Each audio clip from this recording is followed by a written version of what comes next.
Om Jai Sri Mahagam Ganapatiye Namaha. Om Jai Sri Mahalakshmi Namo Narayana.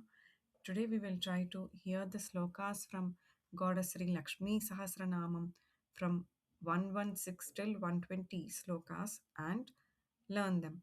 The text of these slokas are given in the description below. ఇవాళ మనము శ్రీ లక్ష్మీ సహస్ర పారాయణములోని 116 నుండి 120 శ్లోకముల వరకు విని నేర్చుకుందాము. ఈ శ్లోకముల యొక్క టెక్స్ట్ కింద డిస్క్రిప్షన్ భాగంలో ఇవ్వబడినది.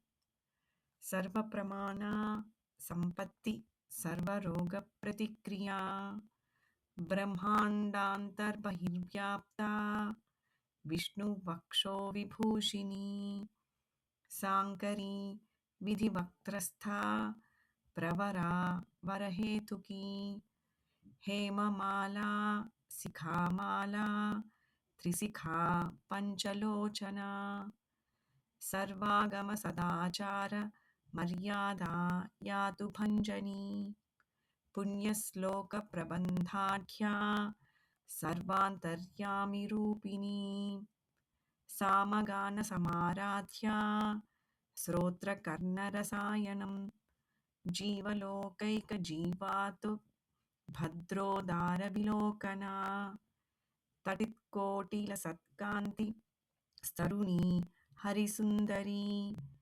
मीननेत्रा च सेन्द्राक्षी विशालाक्षी सुमङ्गला. ओम जय श्री महालक्ष्मी नमो नारायण.